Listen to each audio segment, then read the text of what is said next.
Hello everyone. आज हम करेंगे क्लास 12th के एमसीक्यू लेसन 9 जिसका नाम है डेवलपमेंट ऑफ साइकोलॉजिकल स्किल, यानी स्किल से रिलेटेड जो भी क्वेश्चन बनते हैं वो हम इस लेक्चर में करेंगे। सो बिना किसी देरी के लेट्स स्टार्ट। पहला क्वेश्चन क्या है? किस प्रेक्षण में प्रेक्षक प्रेक्षित समूह के साथ घुल मिलकर घटना का अवलोकन प्राकृतिक रूप से करता है? अब यहाँ पर प्राकृतिक वर्ड दे दिया तो प्रकृतिवादी नहीं होगा। इसमें क्या होगा? प्रेक्षित समूह के साथ घुल मिलकर करना क्या होता है? सहभागी प्रेक्षण कहलाता है। तो इसका आंसर क्या होगा? सहभागी प्रेक्षण होगा, न कि प्रकृतिवादी। असहभागी नहीं होगा। ठीक है, तो आप इसमें प्रकृतिवादी आपको नहीं करना है। नेक्स्ट क्वेश्चन क्या है? साक्षात्कार का उद्देश्य है। इनमें से कौन सा उद्देश्य है साक्षात्कार का? आमने सामने के संपर्क से सूचना प्राप्त करना। सूचना प्राप्त करना साक्षात्कार का उद्देश्य होता है। परिकल्पनाओं के स्रोत, यानी परिकल्पना बनाने के लिए सूचना प्राप्त करना भी क्या है? साक्षात्कार का उद्देश्य है। अवलोकन के लिए अवसर पाना, अवलोकन के लिए भी साक्षात्कार किया जाता है। तो ये सभी क्या है? उद्देश्य बन सकते हैं साक्षात्कार के। नेक्स्ट क्वेश्चन क्या है? आमने सामने का संबंध आवश्यक है। किसमें आवश्यक है? उसके बिना नहीं हो सकता। प्रश्नावली विधि में आमने सामने का आवश्यक नहीं है, बिना आमने सामने के भी हो सकता है। साक्षात्कार विधि आमने सामने होता है। केसु नहीं है, ये केस है। केस अध्ययन विधि में आमने सामने होना आवश्यक नहीं है, रेटिंग में भी आना नहीं है। तो इसका आंसर क्या होगा?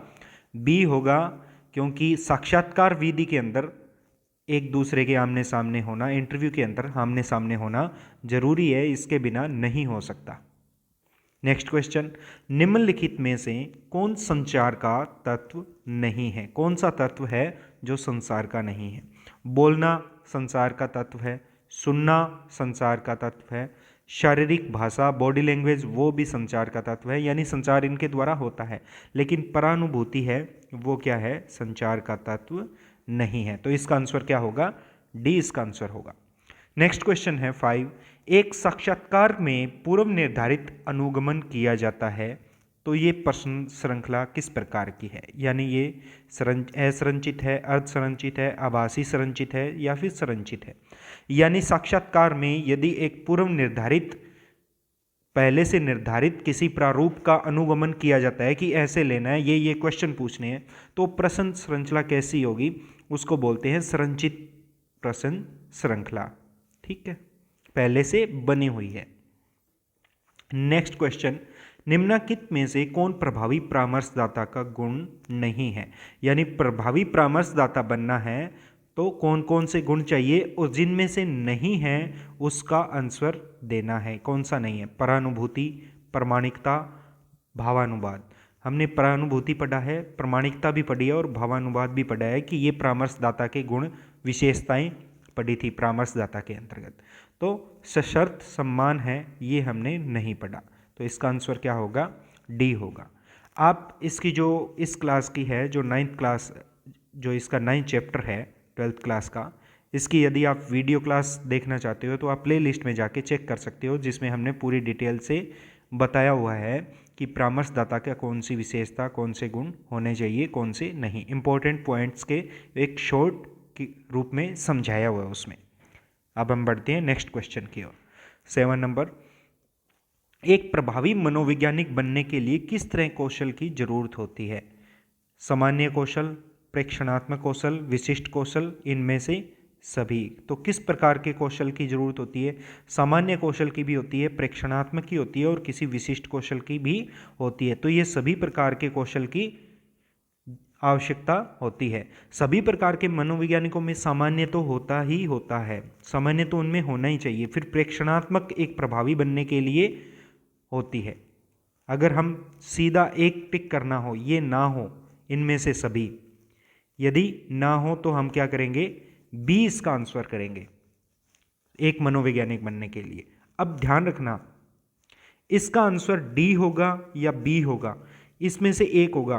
मैंने डी बताया, डी इसका आंसर हो भी सकता है या नहीं हो सकता, या तो डी होगा या फिर बी होगा। आप इसका आंसर कमेंट करके बताइए कि इसका आंसर क्या होगा, क्योंकि इसमें बोला है एक प्रभावी मनोवैज्ञानिक बनने के लिए कि उसके बिना प्रभावी नहीं बना जा सकता। तो कौन सा एक कौशल है, स्किल है, जिसके बिना प्रभावी नहीं बना जा सकता? प्रभावी बनने के लिए एक कौशल की जरूरत है। तो कौन सा इसका आंसर होगा? A B C D, A B C D सारे कोई भी आप आंसर दे सकते हो, कमेंट करके बताइए। इसका जो आंसर है वो मैं यहाँ पर आपकी जो पीडीएफ मिलेगी आपको टेलीग्राम पे, वहाँ पे दे दिया जाएगा। इसका यहाँ पर आंसर मिलेगा कि इसका आंसर क्या है। आप बताइए कि इसका आंसर क्या है। फिर से समझ लीजिए कि इसके अंतर्गत कोई भी चारों में से कोई भी आंसर हो सकता है, क्योंकि इसने पूछा है प्रभावी मनोवैज्ञानिक के लिए कौन सी जरूरी है कि उसके बिना नहीं हो सकता। सामान्य, प्रेक्षणात्मक, विशिष्ट कौशल, सभी है या नहीं है। नेक्स्ट क्वेश्चन की तरफ बढ़ते हैं। सहभागी प्रेक्षण का मुख्य गुण क्या है?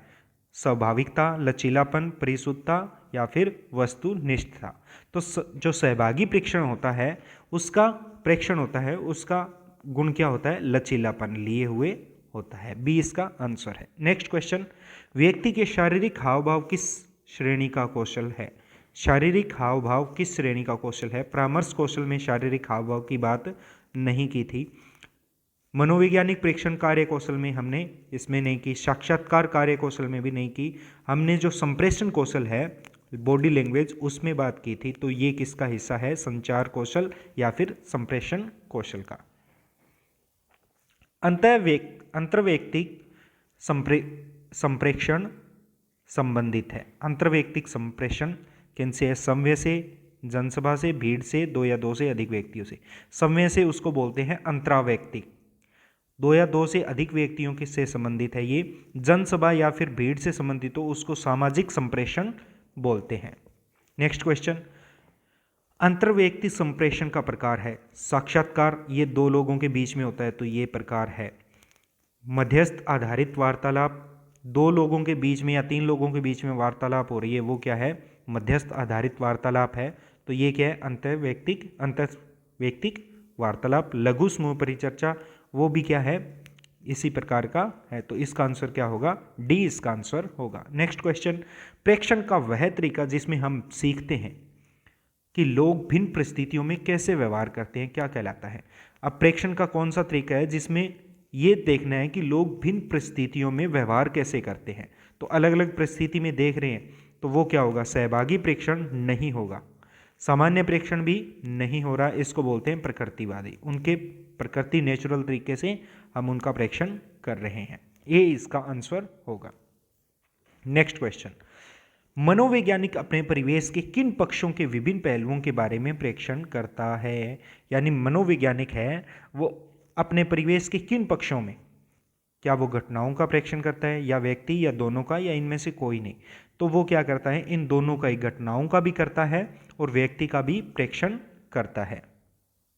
नेक्स्ट क्वेश्चन, अपनी बातों को रेडियो या फिर टेलीविजन के माध्यम पर वक्ता को कहने को क्या कहते हैं? सार्वजनिक, अंतरावैयक्तिक, अंतर्वैयक्तिक और इनमें से कोई नहीं। तो सार्वजनिक रूप से संप्रेषण हो रहा है तो इसको बोलते हैं सार्वजनिक संप्रेषण। नेक्स्ट क्वेश्चन, गर्म स्टोव को छूने पर उंगलियां पीछे खींचना और आंखों में आंसू आना किसका उदाहरण है? वाचिक संप्रेषण का नहीं है ये, आंखों में आंसू आए हैं गर्म छूने से। अवाचिक का है, भाषाई का नहीं है। तो ये क्या है? अवाचिक संप्रेषण का एग्जाम्पल है। नेक्स्ट क्वेश्चन, संप्रेषण एक प्रक्रिया है क्या? सचेतन, अचेतन, साभिप्राय।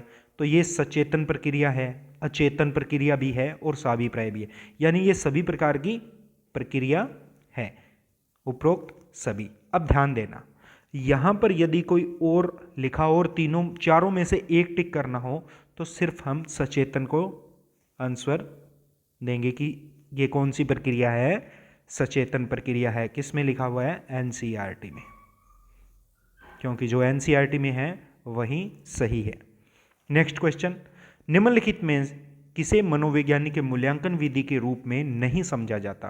केस अध्ययन, मनोवैज्ञानिक परीक्षण, मनश्चिकित्सा, साक्षात विधि। तो किसको नहीं समझा जाता? मनोवैज्ञानिक परीक्षण को। नेक्स्ट क्वेश्चन, व्यक्ति के सम्य से संवाद करने की क्रिया, अगर सम्य से संवाद कर रहा है, अगर 2 या 2 से अधिक लोगों से बात कर रहा है तो वो होगी अंतर्वैयक्तिक। सार्वजनिक संप्रेषण जब वो सार्वजनिक किसी जनसमूह या फिर भीड़ या फिर रेडियो पर बात कर रहा है तो, और खुद से बात करना क्या होता है, अंतर्वैयक्तिक संप्रेषण। नेक्स्ट क्वेश्चन, एपीए यानी अमेरिकी मनोवैज्ञानिक संघ है ने एक कार्य दल गठित किया जिसका उद्देश्य केवल आवश्यक कौशलों की पहचान करना था। तो वो कौन सा था? समाजशास्त्रियों का नहीं किया था इन्होंने, व्यावसायिक मनोवैज्ञानिक, अर्थशास्त्रियों में इनमें से कोई नहीं, तो इन्होंने व्यावसायिक मनोवैज्ञानिकों का एक दल गठित किया था। नेक्स्ट क्वेश्चन, श्रवण प्रक्रिया में किन अंगों की भूमिका नहीं होती? ध्यान देना, नहीं होती। कान की होती है, मस्तिष्क उसको समझने के लिए, नाक सूंघने के लिए, आंख देखने के लिए, यानी बॉडी लैंग्वेज के लिए आंख की भी जरूरत है, तो नाक की आवश्यकता नहीं है। किसके लिए? सुनने के लिए। ध्यान देना, श्रवण के लिए आंख की भी आवश्यकता होती है। इस आंख को ये मत समझ लेना कि नहीं होती, ठीक है, हम कानों से, आंखों से भी सुनते हैं, बॉडी लैंग्वेज इसको बोलते हैं। शरीर भाषा निम्न में से कौन से कारक शामिल नहीं है शारीर भाषा में, बॉडी लैंग्वेज में? हाव भाव है, हाथ की गति है, भाव भंगिमा है, यानी उपरोक्त सभी। नेक्स्ट क्वेश्चन, साक्षात्कार के किस भाग में साक्षात्कार सूचना और प्रदत्त प्राप्त करने के उद्देश्य से प्रश्न पूछता है? 3 भाग थे इसके, प्रारंभ, मध्य भाग और समापन। इनमें से कौन से भाग में प्रश्न पूछता है सूचना और डाटा प्राप्त करने के लिए? तो मध्य भाग में ये ऐसे क्वेश्चन पूछता है। प्रारंभ में उसको सहज करने के लिए क्वेश्चन पूछता है कि आपका नाम क्या है, उससे रिलेटेड जनरल क्वेश्चन। समापन में वो सिर्फ उससे फीडबैक ले रहा है कि इंटरव्यू कैसा लगा वगैरह वगैरह। नेक्स्ट क्वेश्चन, मनोवैज्ञानिक प्रेक्षणों का उपयोग करते समय आवश्यक क्या है? वस्तुनिष्ठता, वैज्ञानिक उन्मुखता और मानकीकृत व्याख्या। ये तीनों हैं, हमने जो आपकी NCERT में जो लिखा हुआ है वो आपके वीडियो लेक्चर में दिया हुआ है, फिर से वही प्लेलिस्ट में जाके आप चेक कर सकते हो, इजी तरीके से समझाया हुआ है। श्रवण में कौन सी विशेषता नहीं होनी चाहिए? कौन सी विशेषता नहीं है ये मान सकते हो आप? धैर्यवान होना चाहिए, अधैर्यवान। अगर धैर्यवान है तो अधैर्यवान क्या है, इसकी विशेषता नहीं होगी, तो इसका आंसर बी होगा, सीधी सी बात है। अनिर्णायक, हाँ अनिर्णायक होना चाहिए, और ध्यान सक्रियता भी होनी चाहिए, यानी व्यक्ति सुनते समय पहले से निर्णय ना बना ले कि हाँ ये ऐसी बात है, पहले पूरा सुने। नेक्स्ट क्वेश्चन, सुनने वाला द्वारा हमारी की गई बातों को, अपनी समझ की बातों को, विचार को पुनर्कथित करना, यानी फिर से बोलना कि क्या तुमने यही कहा है, पुनर्कथित करना, उसको क्या कहते हैं? पुनर्वाक्य विन्यास, पैराफ्रेजिंग कहते हैं। एक प्रेक्षणकर्ता द्वारा उसी शॉपिंग मॉल की दुकान के अंशकालीन नौकरी लेकर अंदर का व्यक्ति बनकर ग्राहकों के व्यवहारों में भिन्नताओं का प्रेक्षण करना किस प्रकार कहलाता है? यानी क्या करता है कि एक नौकर है, वो ग्राहकों के बीच में ग्राहक बन के जा रहा है और प्रेक्षण कर रहा है कि ग्राहक क्या सोच रहे हैं, तो वो किस प्रकार का प्रेक्षण होगा? तो वो सहभागी होगा, ग्राहकों के साथ मिल रहे हैं ना वो, उनका प्रेक्षण करने के लिए।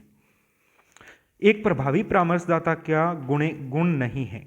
कौन सा गुण नहीं है एक प्रभावी परामर्शदाता का? फिर से वही जो विशेषताओं वाला, प्रामाणिकता, उनका आदर करना, तदनुभूति की योग्यता। अनादर वाला नहीं है भाई, अनादर तो करना ही नहीं है। साक्षात्कार की 3 अवस्थाएं होती है, प्रारंभिक, प्रश्नोत्तर काल, समापन काल। निम्नलिखित में से उन अवस्थाओं में नहीं है, कौन सा नहीं है? संबंध नहीं बनाने की अवस्था। संबंध बनाने की अवस्था हमने पढ़ी नहीं है साक्षात्कार की, 3 ही पढ़ी है, एक तो प्रारंभिक, मध्य और समापन, ठीक है। फिर आता है 2 या अधिक व्यक्तियों के बीच वार्तालाप और अंतःक्रिया किसकी है? प्रेक्षण के अंतर्गत कोई जरूरी नहीं है कि वार्तालाप हो। साक्षात्कार के अंतर्गत 2 व्यक्तियों के अंतर्गत क्या होता है? वार्तालाप होता है। प्रयोग में जरूरी नहीं है।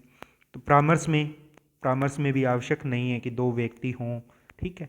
तो इसमें आंसर क्या होगा? बी होगा। यदि बी की जगह कोई और हो तब हमें आंसर देना हो तब हम सी देंगे, ये ध्यान रखना। फिर इसका आंसर सी होगा। साइकोलॉजी में यही है, सही आंसर कौन सा है सबसे ज़्यादा, सिर्फ वही टिक करना होता है। आपके ऑप्शन के आधार पर ही आंसर दिया जाता है, एक आंसर नहीं होता। संचार कौशल के लिए कौन सा कौशल अनिवार्य नहीं है? कौन सा अनिवार्य नहीं है? प्रभावी बोलना तो अनिवार्य है, प्रभावी ढंग से सुनना भी अनिवार्य है संचार के लिए। अशाब्दिक संचार और सांवेगिक स्थिरता जरूरी है। तो अशाब्दिक ये जरूरी नहीं है, यदि ये ना भी हो, बॉडी लैंग्वेज ना भी हो तो भी चल सकता है, लिखा बोला सुन सकते हैं हम, ठीक है। तो अशाब्दिक संचार अनिवार्य नहीं है। संचार कूट संकेतन हमने एनकोडिंग पर दी थी, एनकोडिंग और डिकोडिंग में विशेषता कौन है? मतलब कूट संकेतन का अर्थ क्या है? कूट संकेतन में व्यक्ति अपनी अनुभूति में परिवर्तन लाता है। कूट संकेतन में व्यक्ति अपनी सामयिक उत्तेजना को नियंत्रित, ये नहीं है ना तो अनुभूति में परिवर्तन लाना या सामयिक। कूट संकेतन में व्यक्ति अपने विचारों को विशेष अर्थ प्रदान करता है। हाँ जी, हमने पढ़ा था कि वो विशेष अर्थ प्रदान करना एनकोडिंग है और डिकोडिंग क्या है? उस अर्थ को समझना। कूट संकेतन में अपनी भावनाओं को विकसित करना नहीं है। तो इसका आंसर होगा सी। नेक्स्ट क्वेश्चन 32, किस कौशल का उपयोग मनोवैज्ञानिक व्यवहार के विषय में अंतर्दृष्टि का विकास करने हेतु प्रारंभिक अवस्था में किया जाता है? प्रेक्षण, विशिष्ट कौशल, परीक्षण कौशल, परामर्श कौशल। मनोवैज्ञानिक व्यवहार के विषय में अंतर्दृष्टि को विकसित करने के लिए प्रेक्षण कौशल का उपयोग करते हैं। किसका करते हैं? प्रेक्षण कौशल का। नेक्स्ट क्वेश्चन, श्रवण प्रक्रिया एक प्रारंभिक चरण क्या है? इसका प्रारंभिक चरण क्या है? संदेश को संप्रेषित करना, उसको अपनाना, संदेश प्रक्रिया को अपनाना, उद्दीपक या संदेश का अभिग्रहण करना, या फिर संदेश ग्रहण का भंडारण करना। तो सुनने के लिए, श्रवण के लिए सबसे पहले है उसका अभिग्रहण करना, संदेश का, उद्दीपक का अभिग्रहण करना। नेक्स्ट क्वेश्चन, साक्षात्कार में कौन चरण नहीं है? कौन सा चरण नहीं है? प्रारंभिक तैयारी, साक्षात्कार से संबंध को प्रगाढ़ता, इसके संचालन या फिर प्रश्नोत्तर जो लेवल है वो, और समापन। हमने तैयारी पढ़ा है यानी प्रारंभिक अवस्था, हमने प्रश्नोत्तर स्तर यानी मध्यम अवस्था और समापन की अवस्था पढ़ी है। संबंध बनाने की अवस्था कोई नहीं पढ़ी, ये कि संबंधता को प्रगाढ़ता, ऐसा चरण नहीं पढ़ा। नेक्स्ट और आज का लास्ट क्वेश्चन, इनमें से कौन परामर्श की प्रविधि नहीं है? निर्देशक के लिए परामर्श दिया जाता है, समझौतावादी परामर्श दिया जाता है, प्रोत्साहन के लिए परामर्श दिया जाता है, अनिर्देशक परामर्श नहीं होता। तो ये कोई टेक्निक नहीं है, ये इसका आंसर होगा। ये थे आज के 35 क्वेश्चन। आई होप आपको समझ में आया होगा। अगर आपका किसी भी क्वेश्चन में डाउट हो तो आप उस क्वेश्चन का क्वेश्चन नंबर लिखिए और नीचे कमेंट कीजिए कि आपका क्या डाउट है, आपको इसका आंसर जरूर मिलेगा। मिलते हैं नेक्स्ट वीडियो में, तब तक के लिए स्टे ट्यून।